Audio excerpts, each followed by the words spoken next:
أصيب والد أشرف بسرطان الدم، فكان يرافقه في معهد الأورام بغرفة بها 4 أسرة، وكان بجانبه رجل مريض بسرطان الرئة. طوال الليل يبكي، وإذا نام لدقائق ينهض ويصرخ، فذهب أشرف إليه ليواسيه وقال له: أعلم أن ألم الكيماوي صعب، ولكن هذا قدر الله، وإن شاء الله سيخفف عنك.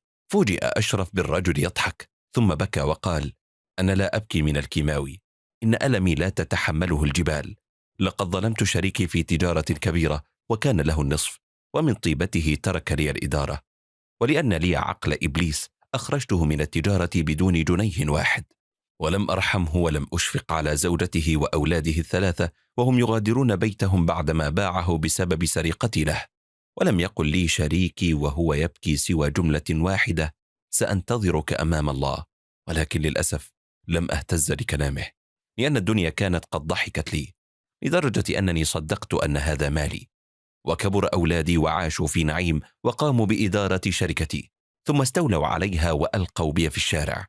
فأخبرتهم بشريكي ليردوا له ماله، فقالوا لي: سدد له يوم القيامة عندما تلتقي به. عندها سألت عن شريكي في كل مكان حتى عرفت مكانه، ووجدت أبناءه ما شاء الله مناصب وأموال، وعلمت منهم أن والدهم مات بسبب ظلمي له.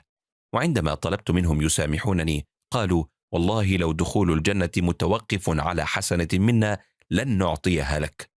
ثم أتى بي أولادي إلى هنا منذ عام ولم أرهم حتى الآن، وكلما أغمضت عيني أجد شريكي أمامي يقول لي: لم يتبق سوى القليل لأحصل على حقي منك.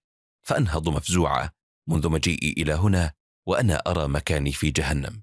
حزن أشرف كثيرا، وبعد وفاة والده بشهر ذهب إلى المستشفى يسأل عن الرجل، فعلم بوفاته ولم يكن أحد معه، فتعجب وقال: لقد ظل هذا الرجل الظالم في نعيم وتوفيق وصحة ومال وأولاد ونجاح دنيوي، وهذا يخدع الكثير من الناس بأنهم على حق، وقد نسوا قول الله تعالى: ولو يؤاخذ الله الناس بما كسبوا ما ترك على ظهرها من دابة، ولكن يؤخرهم إلى أجل مسمى.